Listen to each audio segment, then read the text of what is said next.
The air in conference room 3B had the consistency of lukewarm soup.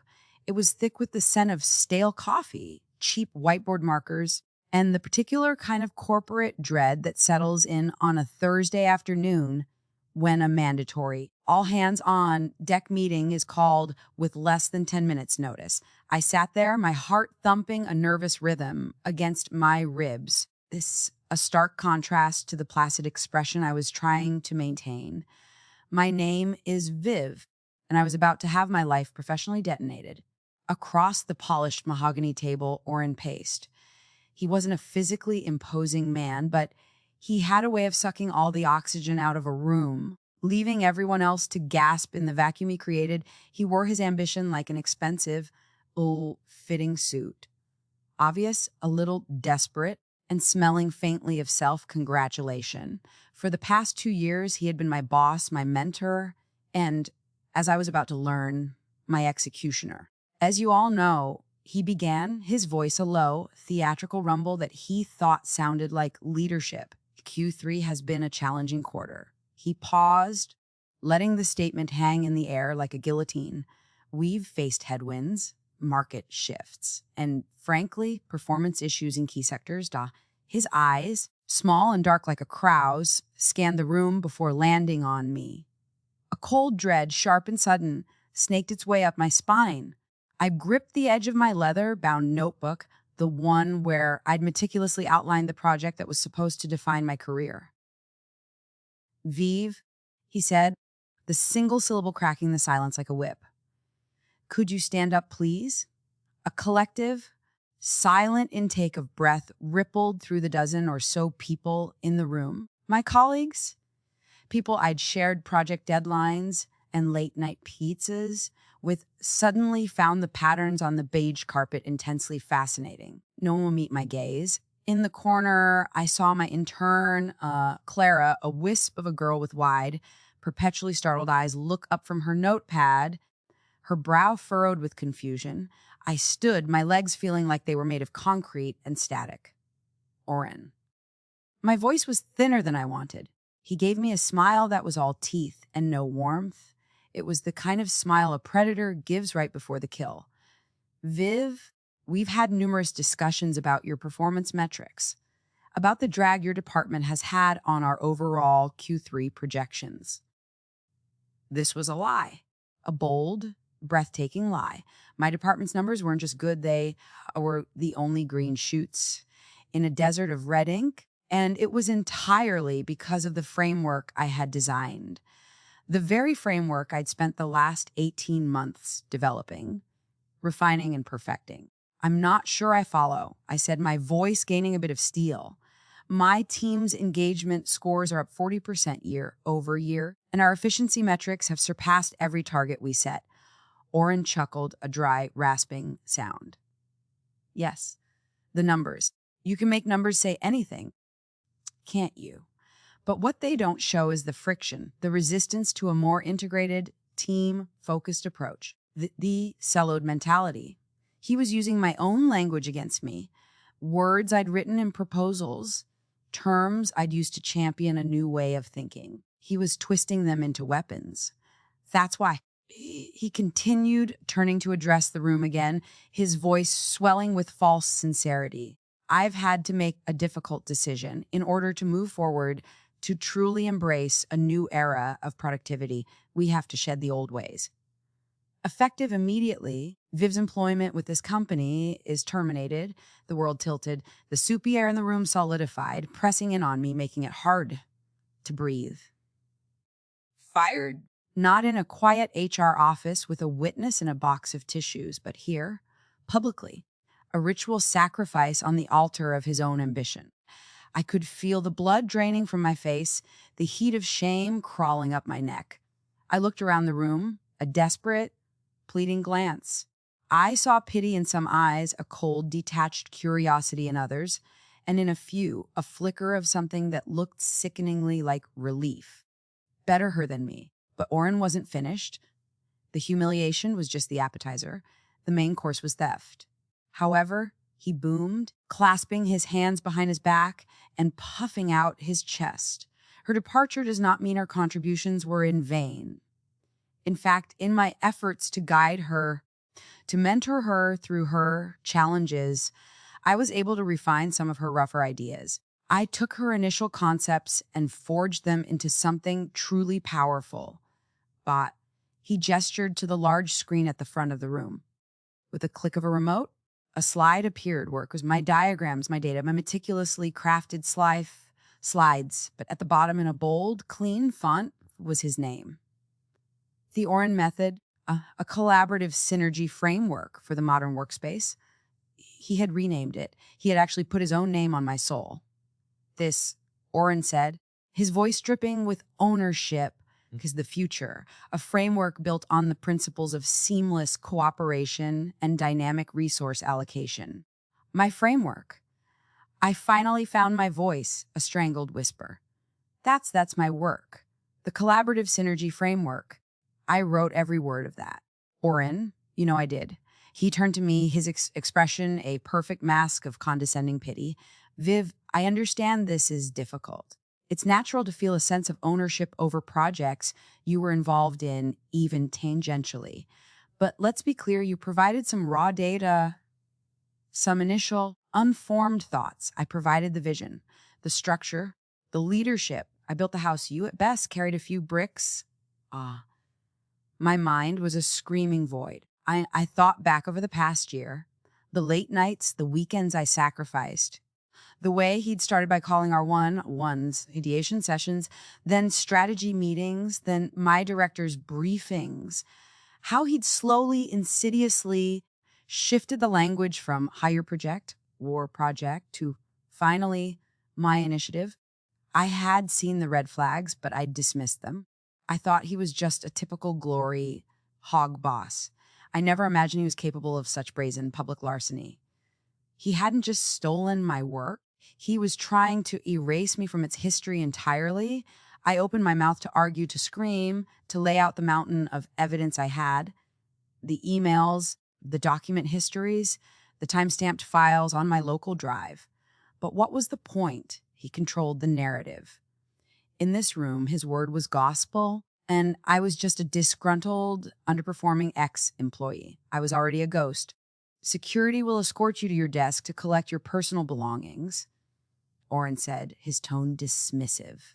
He had already moved on. Now, for the rest of you, let's dive into the core principles of the Orin method. He was about to click to the next slide when a small, clear voice cut through the oppressive silence. "Excuse me, Mr. Orin." Every head in the room swiveled. It was Clara, my intern. She was standing now, a thin, almost fragile figure in a gray cardigan, her hands clutching a tablet to her chest like a shield. She had always been painfully shy, the kind of person who would apologize if you bumped into her. To see her speak up now in this arena was like seeing a sparrow challenge a hawk. Orin's face curdled with annoyance. "What is it, Clara?" "This isn't really the time for intern feedback." "I apologize," she said, though her voice didn't waver. "But I believe there's been a mistake.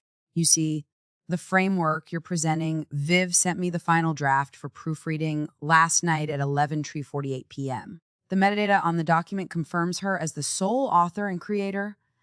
I have it right here." A gasp rippled through the room. Orin's face went from smug to thunderous in a heartbeat. "You are wildly out of line, young lady. You're an intern. You have no idea what you're talking about. Sit down before you find yourself joining Viv in the unemployment line." Clara didn't flinch. "With all due respect, sir, I know exactly what I'm talking about. And I also know that I'm not the only one who came here today specifically to discuss Viv's innovative work." Before Orin could unleash the torrent of fury that was visibly building in his throat, the double doors to the conference room swung open. The click-clack of expensive heels on the linoleum floor announced the arrival of a presence before we even saw her. Standing in the doorway was a woman who commanded attention without demanding it. She was in her late 60s with a sharp silver bob, piercing blue eyes, and a tailored suit that probably cost more than my car. She surveyed the scene. Orin sputtering, me standing in shock, Clara defiant. With an unnervingly calm, analytical gaze, it was Margot Rener. Not just a Margot Rener, the Margot Rener, a living legend in our industry, a titan who had built an empire from the ground up, whose name was synonymous with innovation and integrity. She was the keynote speaker at the conference where I had first presented the beta version of my framework 6 months ago. She was the one person in the world Orin desperately wanted to impress, and the one person he could not afford to cross. I apologize for my tardiness, Margot Rener said, her voice smooth and cool as marble. I seemed to have interrupted something. Her eyes met mine, and for a fleeting second, I saw a flicker of something, recognition, empathy. Orin transformed instantly. The rage vanished, replaced by a fawning, sycophantic grin that was painful to watch. Margot, what an incredible surprise. We weren't expecting you for another hour. Please, come in. Come in. We were just wrapping up some internal housekeeping. He shot me a look that could kill. A look that said, this changes nothing. You are still finished. Margot Rener took a few steps into the room, her gaze sweeping over the screen with Orin's name plastered on it. She didn't acknowledge Orin's gushing welcome. Instead, she looked directly at Clara. I in the right place? Margot asked. I received a message that this was the meeting room for the presentation of the collaborative synergy framework. She said the name with a faint, almost imperceptible trace of irony. Then her eyes moved from Clara and settled with Perpermise, I was told. She continued, her voice resonating with authority, that I'd be meeting with its creator, the brilliant young innovator I met at the San Diego summit, a woman by the name of Ivdov. She paused, letting her words sink into the stunned silence of the room. So, Orin, perhaps you can explain to me why you are firing the one person I came all this way to see. The foundation of Orin's world cracked right down the middle. My world, the one he had just demolished, was suddenly miraculously beginning to reassemble itself. It was in that moment, seeing the panic flare in Orin's eyes and the quiet, resolute strength in Clara's, that I realized this wasn't an accident. This was an ambush. And I wasn't the target, I was the bait. The 15 minutes that followed were a blur of controlled chaos. Margot Rener didn't raise her voice, but her quiet, pointed questions dismantled Orin's entire charade with the precision of a surgeon. She'd ask a simple question like, Orin, could you walk me through the foundational data set that led to the core principles of Module 3? And he would stammer, trying to recall the specifics from my reports he'd only skimmed. He was a man who had stolen a car without knowing how to drive it, and Margot was asking him to explain the inner workings of the transmission. The data was complex. He'd bluster. It's about the bigger picture. Margot, the vision? I see. She replied, her voice dangerously soft. In my experience, vision without data is just hallucination, but the rest of the team, who had been trying to blend into the wallpaper, now watched with a kind of horrified fascination. The power dynamic in the room had shifted so completely it was giving everyone whiplash. Orin, their all-powerful director, was being intellectually vivisected by a legend, and the intern he just threatened was standing by with the scalpel. Finally, Margot turned her attention back to me. Vive, she said, her tone now warm and direct. I was incredibly impressed with your presentation in San Diego. Your framework is one of the most insightful pieces of organizational theory I've seen in a decade. I was hoping you might have lunch with me. I have a proposition for you. My car is waiting. It wasn't a question. It was a lifeline, a golden shimmering rope thrown down to the pit Orin had dug for me. I looked at Orin. His face was a mottled mess of red and white, his eyes darting around as if searching for an escape route that didn't exist. His authority was gone. His credibility was ashes. In the space of 15 minutes, he had gone from king of the room to its biggest fool. I'd love that, Ms. Rener, I said, my voice finally steady. please. Call me Margot. As I walked towards the door, Clara fell into step beside me. I glanced at her, my mind reeling. Clara, what, how? She just gave me a small, determined smile. We'll talk, she whispered. All of us. Leaving the conference room felt like stepping out of a pressure cooker into the fresh, clean air. Behind me, could hear Orin's frantic voice, trying to salvage the situation, but no one was listening anymore. The show was over. His show, anyway. Mine, it seemed, was just beginning. The lunch wasn't at a restaurant. A sleek black car, the kind that hums instead of rumbles, took us to a private lounge in a discreet, upscale hotel. It was the kind of place where deals that shape industries are made over sparkling water and small, artfully arranged plates of food we barely touched. It was just the three of us, Margot, Clara, and me. For the first few minutes, I was still in shock, replaying the scene in the conference room over and over in my head. Margot seemed to understand this. She didn't press. She simply ordered for us and waited, creating a small island of calm for me to find my bearings. Viv, she finally said, her voice gentle. I imagine you have a lot of questions. I let out a breath I didn't realize I'd been holding. That's an understatement. I feel like I just walked out of my own execution and into I don't even know what this is. Clara, I turned to my intern, who was suddenly looking far older and more composed than her 21 years. You knew. You planned this. Clara nodded, her gaze steady. I did. With Margot's help. But why, how? I was struggling to connect the dots. The shy, quiet intern who alphabetized my files and made my coffee runs had orchestrated a corporate takedown of a senior director.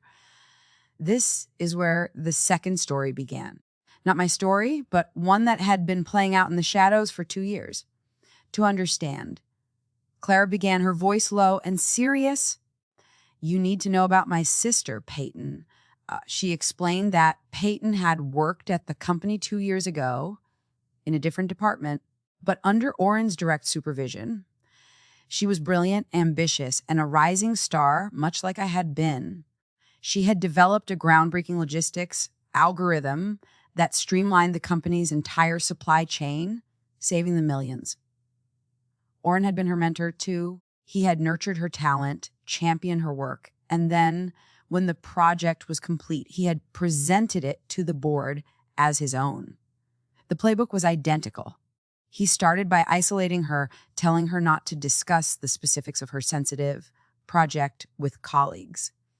He took over her presentations, claiming he could navigate the senior leadership politics better.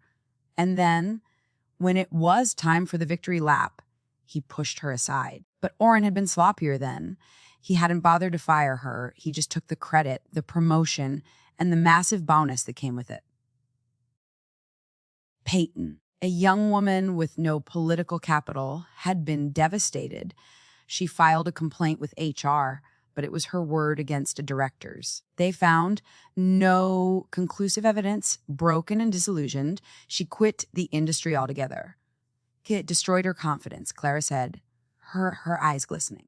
She's a high school math teacher now. She's a great one, but she always wonders what could have been. When I got this internship and was assigned to you, I almost turned it down. The thought of being in the same building as him made me sick. But then I saw what he was doing to you. It was like watching a replay of a horror movie, the same language, the same tactics. The mentorship sessions, the way he started talking about OR framework, I knew I couldn't let it happen again.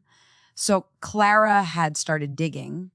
She spent her evenings sifting through old company newsletters, archived project files, and Peyton's old emails. She was building a case, piece by piece, documenting the pattern. The problem was she was just an intern. Who would listen to her? That's where Margot Rener came in. Margot leaned forward, her expression turning grim. Clara's story is not unique, I'm afraid. Orin has a history. A ghost, you could say. A young woman named Elise Farrell. The name hit me like a physical blow. Elise Farrell was a cautionary tale in our industry. A wonderkind who had burned out spectacularly a decade ago. The official story was that she'd had a nervous breakdown after a high-stakes project failed, embezzled a small amount of money, and disappeared. The story is a lie, Margot said, her voice laced with cold anger. Elise was my prodigy, the brightest talent I ever fostered. She worked with Orin back when he was a junior executive at my first company. They were co-leading a project, a massive one. Elise was the architect, Orin was the project manager. When it succeeded beyond anyone's wildest dreams, he did to her what he did to Peyton, and what he tried to do to you, he stole it. But Elise fought back. Hard. She went to the board. Terrified of being exposed, doctored expense reports to make it look like she was embezzling. He created a paper trail of her erratic behavior by twisting her emails and selectively leaking them. He ruined her, that the failure of the project was a fiction created to cover up the scandal. Elise, facing corporate lawyers and a smeared reputation, had a choice: sign an ironclad NDA and disappear, or be prosecuted for a crime she didn't commit. She took the NDA. Margot, who had been on an extended international trip when it all went down, came back to find her star employee gone and a carefully constructed lie in her place. She tried to fight it, but the NDA was a legal fortress. I never forgave myself for not being there to protect her, Margot said, her blue eyes hard as diamonds. And I never forgot what Orin did. I've been waiting for a chance, for one piece of solid evidence to bring him down for 10 years. He's been careful ever since. He learned from his mistakes with Elise. He refines his methods of theft, makes it more subtle. But he's a narcissist, and narcissists always believe they're too smart to get caught. They get sloppy, and they repeat their patterns. 2 months ago, Clara, armed with her research about Peyton, had taken a massive leap of faith. She found Margot's personal contact information through a university alum network and sent a single cryptic email. I think I know another victim of Orin's mentorship. Her name is Viv. That email had been the spark. Margot had immediately responded. For the past 8 weeks, she and Clara had been in secret communication. Clara was their operative on the inside, feeding Margot information. She forwarded me emails from Orin, where he took credit for my ideas. She documented the instances where he presented my slides as his own in director-level meetings I wasn't invited to. She was my shadow, my witness, my guardian angel, and I hadn't had a clue. The plan was solidified when I told Clara I was finally presenting the finished framework to Orin. They knew that would be his endgame. They anticipated he would try to take it and get rid of me. Clara had alerted Margot, who arranged a last-minute business trip that just so happened to put her in our city, at our office building, on this exact day. The message Clara had received that Margot referenced in the conference room, Clara had sent it to her from her tablet 5 minutes before she stood up. The public humiliation was the key, Margot explained. Orin is a bully. Bullies thrive in the dark. They need to be exposed in the light. If he had fired you quietly, would have been your word against his all over again. But his ego wouldn't let him do that. He needed an audience. He needed to make you an example. And that's the trap he walked right into. I sat back, stunned into silence, trying to process the scale of it all. This wasn't just about my job or my project. This was about Peyton. It was about Elise. It was about every other person Orin had ever stepped on to climb his ladder. My personal nightmare was just the final act of a much longer, darker play. So, what now? I finally asked, my voice barely a whisper. Margot's lips curved into a genuine, confident smile. Now, Viv, we give you back your life. And we take away his. Her proposition was simple and staggering. She offered me a position at her company. Not just any position, but a newly created role as director of innovation, with a team and a budget that made my previous job look like a lemonade stand. She wanted me to implement my framework across her entire organization. This isn't charity, she stated plainly. I'm not saving you. I'm hiring you because you are one of the most brilliant minds I've come across in a very long time. Your framework is revolutionary, and I want it, and I want you to be the one to lead it. You've earned it, Pot. For the first time all day, tears welled in my eyes. Not tears of shame or anger, but overwhelming gratitude. But then another call came. It was from the CEO of my former company. The news of what happened in conference room 30B had traveled through the building at the speed of light. Margot Rener publicly dressing down a director and personally poaching his accuser was a 5-alarm PR fire, and the CEO was in full damage control mode. His voice on the phone was a frantic, syrupy mess of apologies. He claimed to be shocked and appalled by Orin's behavior. He said an immediate, high-level investigation was being launched. And then he made his offer. They wanted me to stay, not just in my old job, but as Orin's replacement. They were offering me the directorship, a 5% raise on my previous salary, a formal company-wide apology, and a guarantee that my framework would be implemented with me and me alone at the helm with full credit and a significant project bonus. So there I was. 12 hours ago, I was an anonymous middle manager on the verge of a career breakthrough. 2 hours ago, I was a publicly humiliated, unemployed wreck. And now, I was sitting in a luxury hotel lounge with a corporate legend, holding 2 life-altering job offers in my hands. It was the most surreal, terrifying, and exhilarating day of my life. You don't have to decide now, Margot said gently, seeing the conflict warring on my face. Go home. Get some rest. Think about what you truly want. Clara walked with me to the car that Margot had arranged to take me home. I'm sorry I didn't tell you, she said softly.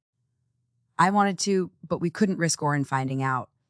We had to wait for him to make his move. I stopped and turned to her. I pulled her into a hug, feeling the slightness of her frame. Clara, you have nothing to be sorry for. You saved me. You did something incredibly brave. Thank you. When she pulled back, her eyes were shining. He won't get away with it this time, Viv. None of it? That night, I didn't sleep. I paced my small apartment, a whirlwind of anger, vindication, and indecision. One path offered a fresh start, a clean slate, the chance to work with a legend who already valued me. It was the safe choice, the sane choice. The other path led back into the belly of the beast, back to the company that had allowed a predator like Orin to flourish for years. A company where my colleagues had sat in silence while I was being crucified. Why would I ever want to go back there? But the more I thought about it, the more a different feeling began to emerge, crystallizing from the emotional chaos. It was a cold, hard sense of purpose. If I left, Orin would be fired, yes. The company would issue a statement, settle with me, and move on. The story would become a whisper in the hallways. The systemic issues that allowed him to operate, the HR department that protected executives, the culture of fear that silenced dissent, would remain untouched. Another Orin would eventually pop up to take his place. The pattern would continue. But if I stayed, I wouldn't just be an employee. I would be a director. I would have power. I would be a living, breathing symbol of what had happened. They couldn't sweep under the rug if I was sitting at the board table. Leaving felt like winning a battle. Staying felt like winning the war. It was a chance to do more than just save myself. It was a chance to honor Peyton and Elise. It was a chance to pull the whole rotten system out by the roots. The next morning, I called Margot first. I explained my decision, my voice shaking slightly. I was terrified she would be disappointed, that she would resign her support, but she just listened patiently. When I was done, there was a pause, and then she laughed. It was a rich, warm sound. Of course, she said. Of course, that's what you'd choose. I should have known. You're not just a builder, Viv. You're a reformer. It's a harder path, but I suspect it's the only one you'd find satisfying, Ga. So you're not upset. Upset, my dear. I'm more impressed than ever. My offer stands. The day you decide you're done fixing that broken place you call me, Until then, you have my complete and total support. If you need anything, advice, a contact, a quiet threat delivered to the right person, you know how to reach me. Buoyed by her blessing, I made the second call. I accepted the CEO's offer, but with conditions, a list of non-negotiable demands that I had spent the entire night drafting. First, Orin was to be terminated for cause, with a public statement acknowledging not just intellectual property theft, but a pattern of abusive behavior. Second, the company had to hire an independent firm to review every HR complaint filed against him, going back a decade. His past victims, including Peyton, were to be contacted and offered generous compensation packages for their pain and derailed careers. Their NDAs were to be voided. Third, a new, transparent system for intellectual property attribution was to be implemented company-wide based on the principles of my own framework. All creative and innovative work would be logged, tracked, and credited with the same rigor as financial assets. Fourth, I would be given oversight of a new mentorship program specifically designed to protect and promote junior female employees with a direct line to the CEO's office by passing the traditional chain of command. And fifth, Clara was to be offered a full-time, salaried position as the lead analyst on my new team, with her internship tuition fully reimbursed by the company as a signing bonus. The CEO sputtered. He balked. He tried to negotiate, but he knew, and I knew, that he had no leverage. Margot Rener was watching.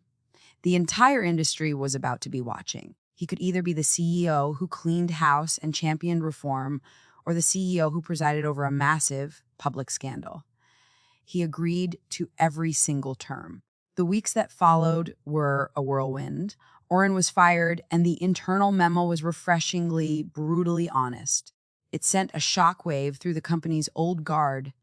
The investigation into his past began, and I heard through the grapevine that Peyton had received a call, followed by a tearful, cathartic meeting with the lawyers. Elise Trau, tracked down in Oregon where she ran a quiet bookstore, was also contacted. Margot told me she had a long conversation with her and that for the first time in 10 years, Elise was considering dipping a toe back into the world she'd been forced to flee. My return to the office was strange. I was now in Orin's large corner office, the one I'd only ever entered for my mentorship sessions. Some of my old colleagues were sycophantic, suddenly my best friends. Others avoided me, their eyes filled with a mixture of fear and guilt. I ignored them all. I had work to do. Clara, now my right hand and the sharpest analyst I'd ever known, helped me gut the department and rebuild it from the ground up. We promoted talented people who had been overlooked by Orin. We implemented my framework, and it worked even better than I had dreamed. Productivity soared, but more importantly, morale shifted. People started sharing ideas openly, unafraid that their work would be stolen. The culture of fear began to recede, replaced by one of genuine collaboration. It wasn't easy. There were days of brutal office politics, of pushing back against the inertia of the old ways. There were moments when the quiet, safe life at Margot's company seemed like a paradise lost. But then I would get an email from a young woman in another department thanking me for the new IP protection system, or I would see Clara confidently leading a team meeting, and I knew I had made the right choice. I didn't just get my job back. I didn't just get credit for my work. I had been publicly humiliated and cast out, and in doing so, my enemies had inadvertently given me the one thing that I needed to make a real difference as a voice that they could no longer ignore. Orin had tried to erase me, but instead he had made me permanent. He wanted to be the author of my downfall, but in the end, he was just a footnote in the story of my rise.